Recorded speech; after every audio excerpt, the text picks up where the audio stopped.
Hello and welcome to our Introduction to Solids presentation. We are hoping that this presentation will help with any questions you have regarding starting your babies on solid foods.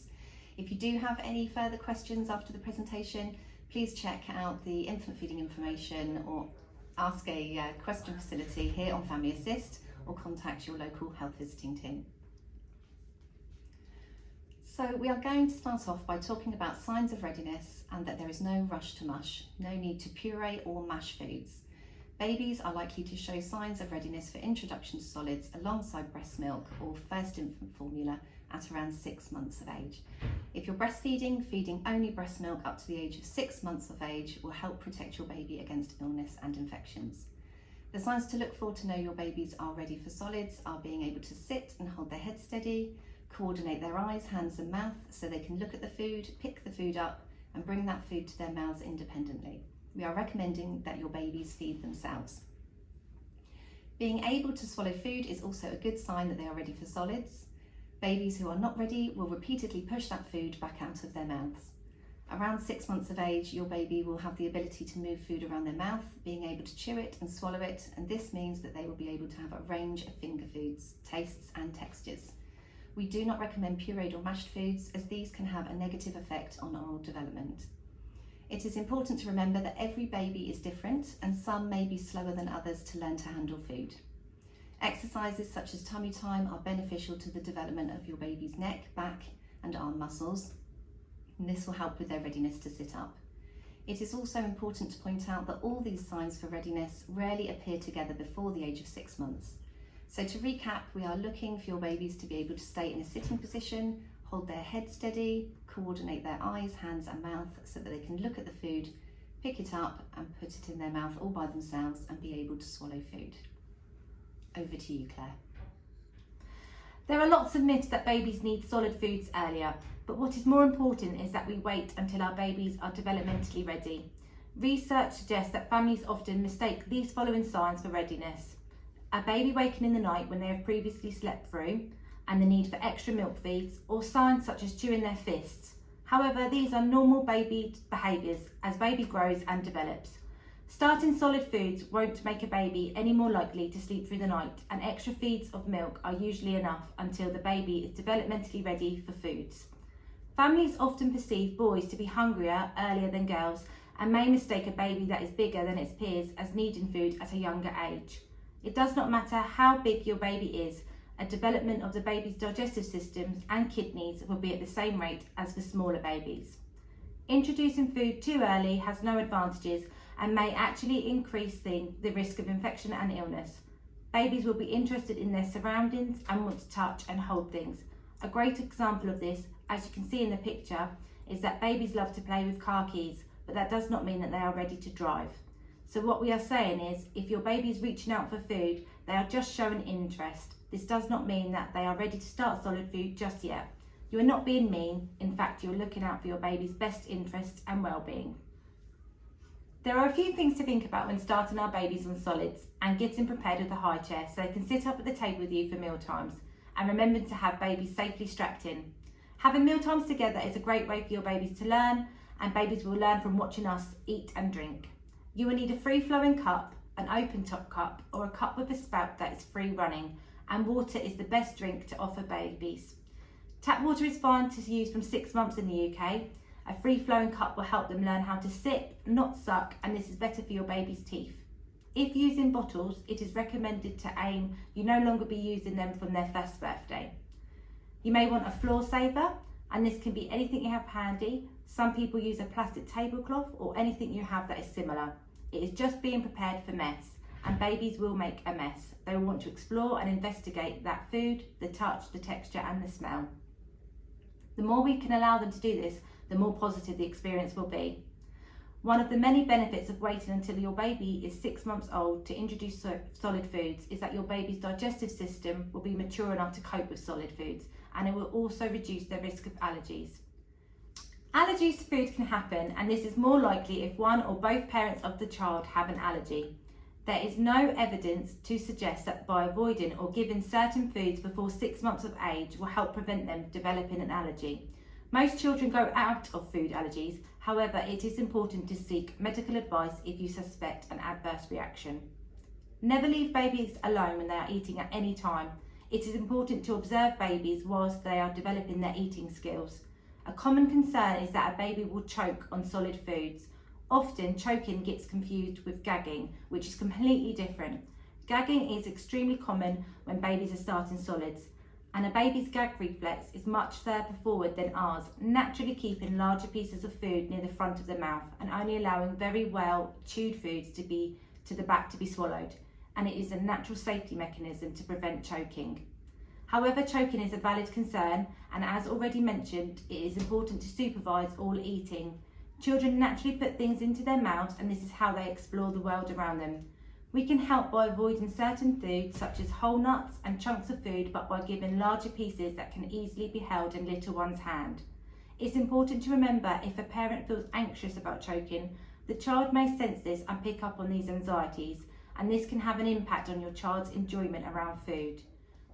For more information and advice on choking, we always use the NHS website, or you can search on Family Assist. Over to you, Michelle. Okay, the World Health Organization and many other health departments globally, including those in the UK, have concluded after many years of evidence review that infants should be exclusively breastfed for the first 6 months of life, with complementary foods offered alongside breast milk for the second 6 months of life, and continued breastfeeding for 2 years or more, or for as long as mother and baby wish to. If formula fed, first stage formula is recommended until 12 months old, and then you can move on to full fat cow's milk alongside a healthy, balanced diet. Follow-on milks are not needed at all, as first stage formula has all a baby's nutritional needs up to their first birthday. The ingredients of first stage formula are regulated, and no one first stage formula is better than the other. Follow-on, growing up and toddler milks are unnecessary, and cow's milk or unsweetened alternatives are a cheaper and better choice after 12 months of age. These follow-on milks are not subjected to regulations with regards to their ingredients, marketing or labelling. If these follow-on milks are used daily, they can typically provide 400 to 500 grams of extra sugar a month to your child's diets and cost 2 to 3 times as much as an equivalent of cow's milk. If you are breastfeeding, your babies will be getting their milk from you, and this is still a huge source of energy and nutrients to your baby. The World Health Organization recommendation is to breastfeed for up to 2 years and beyond. You can express your milk and use this with cooking. However, if you choose to, you can use cow's milk in cooking and, for example, on cereals alongside breastfeeding. We often get asked about alternative milks when introducing solid foods. Offering other milks in foods such as cereals and sauces can offer different tastes, although bear in mind rice milk cannot be given under the age of 5 as this may contain arsenic. You can use other milks such as calcium fortified unsweetened milk alternatives for children from 6 months old, but should not be used as a main drink until after 1. These alternative milks are low in nutritional value, so keep in mind that the rest of their diet is nutritionally dense. Whilst we're on the topic of milk, if a baby has a milk intolerance or allergy, we would advise that you follow your GP or dietitian in regards to what milk they are having, or which foods they may have to avoid, or how to introduce them back into their diets. We always signpost to the First Steps nutrition information, as you will find unbiased and evidence-based information on milks, food, portion sizes and much more. You can also find information here on Family Assist if you search healthy eating for you and your family. Vitamin D is important for everyone, especially pregnant and breastfeeding women, infants and young children. All pregnant and breastfeeding women should take a supplement of 10 micrograms daily. Breastfed infants should take 8.5 to 10 micrograms daily from birth, and formula-fed infants do not need vitamin D until they are having 500 ml or less of formula in a 24-hour period. Then a supplement of 10 micrograms daily is recommended. Children aged 1 to 4 years, recommended again 10 micrograms daily, and children 5+ and adults should consider taking a daily supplement containing 10 micrograms of vitamin D. This may not be needed from the months of April to September. Some adults and children over 5 may be at additional risk of deficiency. Those who are not often outdoors, for example if you are frail or housebound, those who cover their skin when outdoors, ethnic minority groups with dark skin such as African, Caribbean or South Asian origin should also consider taking a 10 microgram daily supplement. Vitamin D helps regulate the amount of calcium and phosphate in the body. These nutrients are needed to keep bones, teeth and muscles healthy.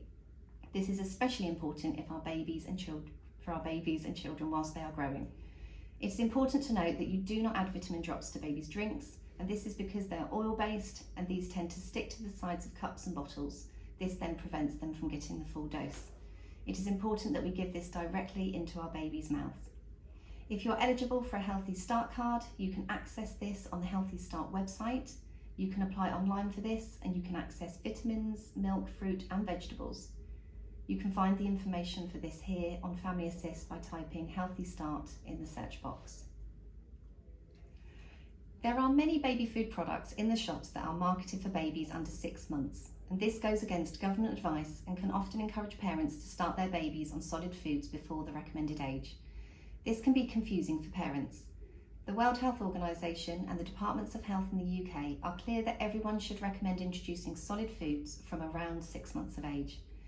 This has been the recommendation for over 10 years in the UK, as we now know that this will give our babies the best chance of good health throughout their lives. Buying foods in pouches has many downsides. Firstly, the foods are too smooth. Sucking from a pouch does not encourage eating skills such as chewing.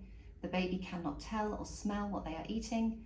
They are not developing their fine motor skills by picking their own food up, and some pouches are high in sugar, and sucking these purees out across their teeth can affect their dental health. The British Dental Association in July 2022 called for action on these pouches being advertised, reporting that these pouches have surged in popularity among parents owing to their convenience, beyond encouraging a preference for sweet tastes, which carries lifelong health risks. Contents are often sucked directly from the pouch, ensuring the food spends more time in contact with baby teeth just as they are erupting and putting teeth at risk of erosion and decay. The British Dental Association researched 109 pouches and found that over a quarter contained more sugar by volume than Coca-Cola. These baby products may include ready prepared foods sold in jars, pouches, ready to mix packets of cereals, porridge powders, drinks, biscuits, snacks and yogurts. These products are not needed in an infant's diet at all and do not need to be included in a healthy, varied diet. We recommend that babies are not given snacks alongside meals before 12 months old, as these will fill them up and negatively affect nutrients provided by the meals and the milk feeds. Commercially produced snacks marketed for babies are completely unnecessary as well as expensive. Because of the lack of regulations, they are typically marketed as healthy when they are likely to be ultra-processed. They may contain a lot of sugar and are not a good source of nutrients that babies need for growth and development. Healthy snacks can be introduced after the age of 12 months old, and it is recommended to stay away from these ready-made snacks. Whilst our children are still young, this is perhaps the most critical time for establishing food preferences, being aware of sugar and calorie intake, and remembering to keep up their dental health by brushing their teeth twice a day. As parents, we can use this information to set our children on a healthy start. Having a positive and healthy diet can have long-term health benefits continuing into their adult lives. Over to you, Claire. Throughout this presentation, we are encouraging you to introduce solid foods, not purees or mashed foods, but finger foods, family foods, meals and foods cooked to a soft texture so your baby can hold and feed themselves. Baby-led weaning is a term that commonly used for this and has many benefits, including encouraging the development of your baby's fine motor skills. Speech and language therapists report that different textures of foods require different oral motor skills, which are important for speech development. Solid foods help by developing and strengthening the jaw, lips and tongue muscles, which are required for speech. Baby-led weaning means giving your baby only finger foods and letting them feed themselves from the start, instead of feeding them pureed or mashed foods on a spoon. The most important thing is that your baby eats a wide variety of food and gets all the nutrients they need. NHS information states that there is no more risk of choking when a baby feeds themselves than when they are fed with a spoon. When introducing solids, your babies will be learning, and you will be learning to have confidence in your babies and the foods they can manage alongside breast milk or first stage formula. A good thing to remember is how important it is that your babies can explore things with their hands and mouths, and this actually starts before introducing solids. So it's important that we limit the use of dummies so they can explore safely the toys around them with their own hands and feet and anything else they can safely explore. It's important that the finger foods we offer do not contain any pips, stones, tough skin or stringy bits. Your baby's taste buds are a blank canvas, and first foods can include a wide range of foods including vegetables, protein, carbohydrates and fruit. Remembering there is no need to add salt or sugar to any foods, and this includes avoiding gravies and stock cubes as they also contain salt. By offering your babies natural foods, you are giving them the optimal chance of a healthy lifestyle. It is recommended to give finger foods in an adult finger-sized portion, again large enough for your baby to hold easily. When watching our babies eat, we can easily make faces of dislike when we are offering foods that we do not like ourselves. Now is the time to pretend that you do. Stay relaxed and allow your baby to enjoy a variety of foods regardless if we like them or not. Offering foods is a new activity. Make it fun and enjoyable with choice. Let them choose which food to touch, to pick up and decide if they want to bring it to their mouths. Can you imagine how you would feel if someone chose what you put in your mouth for every meal? It's nice to be able to choose what you want and far more enjoyable. Eating is a whole new skill. Some babies learn to accept new foods and textures more quickly than others. Allow plenty of time, especially at first. Go at your baby's pace and let them show you when they are hungry or full. Allowing babies to follow their own hunger is beneficial in allowing them to have control over their own appetite, allowing them to feed themselves, to stop eating when they show you signs that they are finished, and not to encourage them to eat everything they have been given and continue with the responsive feeding you've already been doing. Be patient and keep offering a variety of foods, even the ones that they do not seem to like at first. It may take between 5 and 10 tries for your babies to get used to new foods. There will be days when they eat more, some when they eat less, and then days when they reject everything. Babies will look at foods, smell foods, touch foods, pick the foods up, and allowing babies to decide if they put it in their mouths, when they want to spit it out, and when they want to move the food around in their mouths. Eating the food is the last step and will happen when your baby is ready. Allowing them to have control over all these steps is beneficial to a long-term, healthy relationship with food. Allow your babies to enjoy touching and holding the food, using their fingers, and let them have access to a spoon and a fork. There's only one way your baby will learn how to use them. Try not to wipe their faces and hands during meal times, and why not wait until meal times are over? Babies can get frustrated having their faces wiped frequently, and it is beneficial to let your little ones lick their lips and fingers. And keep distractions to a minimum during meal times, and avoid sitting your baby in front of the television, phone or tablet. Here are a few images of some ideal finger foods, and this also gives you an idea on how to cut them.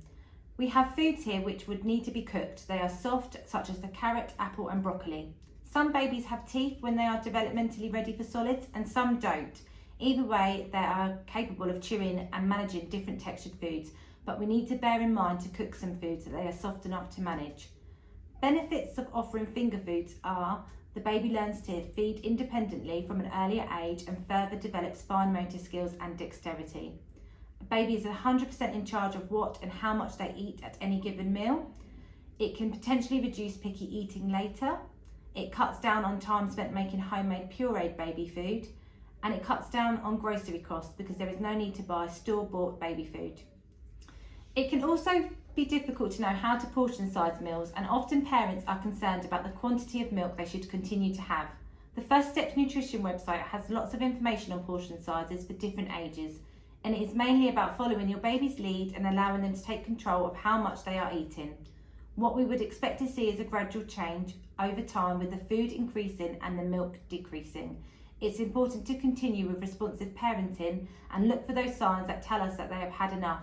With breastfeeding, you would continue for as long as you and baby wish to. I also just want to point out the grapes on this slide, and the safest way for children to eat grapes safely is being cut lengthways into quarters. Over to you, Michelle. Food and drinks to avoid. So we have ready-made meals or takeaway foods, honey, foods with additives, savoury or salty snacks, ultra-processed foods, processed meats and processed fish, and very high fibre foods. Artificially sweetened foods, whole nuts, chunks of food such as uncooked apple that could be a choking risk, soft drinks, caffeine, artificially sweetened milk, tea, coffee, and of course alcohol. It is important that we offer a wide variety of tastes, but it is also important that we know which foods not to give our babies. Foods that are high in salt, sugar, that are ultra processed, have additives or harmful E numbers, and honey, which can be a source of bacteria which can lead to botulism. Foods that are a choking risk, and food and drink that can damage their teeth as well as their health. Babies should not eat salty foods as it's not good for their kidneys, and sugar can cause tooth decay. These foods to be avoided can be addictive and harmful to our health. Even as adults, we should be aware of these foods and take into consideration that these foods should only be eaten in moderation. Also thinking about that salt pot on the table, they will watch you do this, watch you put this on your food, and they will want to do the same. The same with that sprinkle of sugar on your porridge. Some things we do not want them to learn from us. Offering only water to our babies and children can be a huge benefit to their health, and also taking into consideration that they will only be able to have water at nursery, preschool and school, and that it will be much easier for them if this is what they are already used to. We have a great opportunity here to start our babies off with healthy foods and tastes, offering savoury, natural foods, encouraging a varied, balanced diet. So it is important that we discuss ultra-processed foods, as these are harmful to our health short-term and long-term, and usually contain ingredients that you wouldn't add when cooking homemade foods. To identify ultra-processed foods, we are generally looking for ingredients that we do not recognise as natural food items. They generally have a huge number of ingredients, including things such as preservatives, E numbers, emulsifiers and colourings. So things such as bread, we can make from wheat flour, water, salt and yeast, which would be minimally processed. But if you add emulsifiers or colourings, it becomes ultra-processed. Plain oats, cornflakes and shredded wheat, again, are minimally processed. But when the manufacturer adds sugar, flavourings or colourings, again, they become ultra-processed. Things such as plain yoghurt are minimally processed, but add sweeteners, preservatives, stabilisers or colourings, and again, it becomes ultra-processed. So high fat, sugar and salt content is common in ultra-processed foods. Look out for the traffic light label on foods for levels of these. Issues arise when ultra-processed foods begin replacing unprocessed and minimally processed foods which contain vital nutrients in our diets. We just want to highlight the importance of checking ingredients and the health benefits of cooking homemade foods from fresh ingredients. We have some examples here of meal ideas which we have taken from the First Steps Nutrition website and gives you a good idea of how you can involve your baby in your normal cooking. We have here a green mac and cheese, jacket potato and tuna with cheese, baked bean veggie sausage and hot pot, fish pie, carrots and peas, jacket potato with beef stir fry, Mediterranean pie, African sweet potato stew, creamy chicken and leek hot pot, jerk chicken, rice and beans. The list of meals that you can involve your babies in is endless. The most important thing to remember is that we do not need to puree or mash foods at 6 months old. You can see here that there are whole foods in these meals. These meals have texture, you can differentiate between the ingredients, and they offer flavour and colour. It is beneficial for your baby to sit with you as a family, enjoy the same foods as you, remembering to make sure foods do not contain bones, gristle, hard or chewy lumps that could be tricky for your baby to manage. Over to you, Claire. We thought we would pop a slide in about eggs, just to give you some more ideas. If you can have eggs in your diet, they can be very versatile. We sometimes forget how many different ways eggs can be cooked, and offering variety for just one food. Eggs are so versatile and a good source of protein. We have here an omelette, pancakes, eggy bread, scrambled egg with a toast finger, and boiled egg with an avocado toast.